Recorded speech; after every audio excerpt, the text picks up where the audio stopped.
దేవుని ప్రియులారా, గడచిన మాసమంతా దేవాది దేవుడు తన రెక్కల చాటున మనలను మన కుటుంబాలను దాచి కాచి కాపాడి మరి నూతన మాసంలోనికి నడిపించిన దేవాది దేవునికి కృతజ్ఞతలు. ఈ దిన వాక్య పఠనము ఎస్తేరు గ్రంథము 1వ అధ్యాయము చదువుకుందాము. అహష్వేరోషు దినములలో జరిగిన చర్యల వివరము. హిందూ దేశము మొదలుకొని కూషు దేశము వరకు 127 సంస్థానములను అహష్వేరోసు ఏలెను. ఆ కాలమందు రాజైన అహష్వేరోషు షూషాను కోటలో నుండి రాజ్య పరిపాలన చేయుచుండగా తన ఏలుబడి యందు 3వ సంవత్సరమున తన అధిపతులకందరికిని సేవకులకును విందు చేయించెను. పారసీక దేశము యొక్కయు మాధ్య దేశము యొక్కయు పరాక్రమశాలులను ఘనులను సంస్థానాధిపతులను అతని సన్నిధి నుండగా అతడు తన మహిమగల రాజ్యం యొక్క ఐశ్వర్య ప్రభావములను తన మహత్యాతిశయ ఘనతలను అనేక దినములు అనగా 180 దినములు కనుపరచెను. ఆ దినములు గడిచిన తరువాత రాజు షూషాను కోటలోనున్న అల్పులకేమి ఘనులకేమి జనులకందరికిని రాజు కోటలోని తోట ఆవరణములో 7 దినములు విందు చేయించెను. అక్కడ ధవళ ధూమ్ర వర్ణముల గల అవిసెనారతో చేయబడిన త్రాళ్లతో చలువరాతి స్తంభముల మీద ఉంచబడిన వెండి కమ్ములకు తగిలించిన తెలుపును ఊదారంగును కలిసిన తెరలు వ్రేలాడుచుండెను. మరియు ఎరుపు, తెలుపు, పసుపు, నలుపు అయిన చలువరాళ్ళు పరచిన నేల మీద వెండి బంగారు మయమైన జలతారుగల పరుపులుండెను.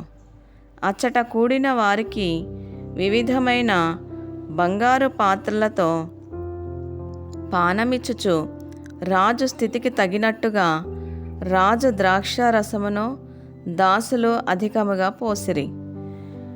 ఆ విందు పానము ఆజ్ఞానుసారముగా జరుగుటను బట్టి ఎవరునూ బలవంతము చేయలేదు.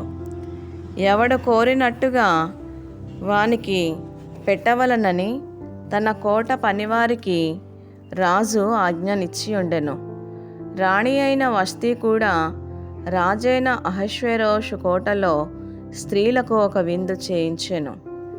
7వ దినమందు రాజు ద్రాక్షారసము త్రాగి సంతోషముగా నున్నప్పుడు కూడి వచ్చిన జనమునకును అధిపతులకును రాణి అయిన వస్తీ యొక్క సౌందర్యమును కనుపరచవలనని రాజకిరీటము ధరించుకొనిన ఆమెను తన సన్నిధికి పిలుచుకొని వచ్చినట్లు రాజైన అహష్వేరోషు ఎదుట ఉపచారము చేయు మెహూమాను, బిస్తా, హర్బోనా, బిక్తా, అబక్తా, జేతరు, కర్కసు అను 7 నపుంసకులకు ఆజ్ఞాపించెను.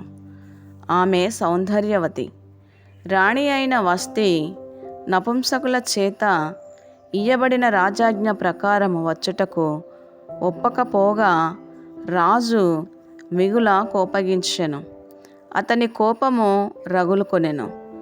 విధిని రాజ్యధర్మమును ఎరిగిన వారందరి చేత రాజు ప్రతి సంగతి పరిష్కరించుకున్నవాడు గనుక అతడు కాలజ్ఞానులను చూచి రాణి అయిన వస్తీ రాజైన అహష్వేరోషు అను నేను నపుంసకుల చేత ఇచ్చిన ఆజ్ఞ ప్రకారము చేయకపోయినందున ఆమెకు విధిని బట్టి చేయవలసినదేమని వారిని అడిగెను. అతని సన్నిధిని ఉండి రాజు ముఖమును చూచుచు రాజ్యమందు ప్రథమ పీఠముల మీద కూర్చుండు పారసీకుల యొక్కయు మాదీయుల యొక్కయు 7 ప్రధానులు ఎవరనగా కర్షేనా, షేతారు, అద్మాతా, తర్షీసు, మెరేను, మర్సేనా, మెమూకాను అనువారు. మెమూకాను రాజు ఎదుటను ప్రధానుల ఎదుటను ఈలాగు ప్రత్యుత్తరమిచ్చెను. రాణి అయిన వష్టి రాజు ఎడల మాత్రము కాదు, రాజైన అహష్వేరోషు యొక్క సకల సంస్థానములలో నుండు అధిపతులందరి ఎడలను జనులందరి ఎడలను నేరస్తురాలాయను. ఏలయనగా రాజైన అహష్వేరోషు తన రాణి అయిన వష్టిని తన సన్నిధికి పిలుచుకొని రావాలనని ఆజ్ఞాపింపగా ఆమె రాలేదను సంగతి బయలుపడగానే స్త్రీలందరూ దాని విని ముఖము ఎదుటనే తన పురుషులను తిరస్కారము చేయుదురు. మరియు పారసీకుల యొక్కయు మాదీల యొక్కయు నాయక ఉపపత్నులు రాణి చేసిన దాని సమాచారము విని రాణి పలికినట్లు ఈ దినమందు రాజు యొక్క అధిపతులందరితో పలుకుదురు. దీని వలన బహు తిరస్కారమును కోపమును పుట్టును. రాజునకు సమ్మతి ఆయన వష్టి రాజైన అహష్వేరోషు సన్నిధికి ఇకను రాకూడదని తమ యొద్ద నుండి ఒక రాజాజ్ఞ పుట్టవలను.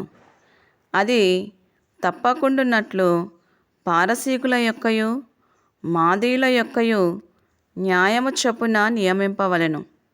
మరియు వష్టి కంటే యోగ్యురాలిని రాణినిగా తాము చేయవలెను. మరియు రాజు చేయు నిర్ణయము విస్తారమైన తమ రాజ్యమందంతటా ప్రకటించిన ఎడల ఘనురాలు గాని అల్పురాలు గాని స్త్రీలందరూ తమ పురుషులను సన్మానించుదురని చెప్పెను. ఈ సంగతి రాజునకును అధిపతులకును అనుకూలముగా ఉండెను గనుక అతడు మెమూకాను మాట ప్రకారము చేసెను. ప్రతి పురుషుడు తన ఇంటిలో అధికారిగా నుండవలననియు ప్రతి పురుషుడు తన స్వభాషను అనుసరించి తన ఇంటి వారితో మాట్లాడవలననియు ఆజ్ఞ ఇచ్చి ప్రతి సంస్థానమునకు దాని వ్రాత ప్రకారముగాను ప్రతి జనమునకు దాని భాష ప్రకారముగాను రాజు తన సకలమైన సంస్థానములకు దానిని గూర్చిన తాకీదులు పంపించెను. ఇంతటితో మొదటి అధ్యాయం సమాప్తం.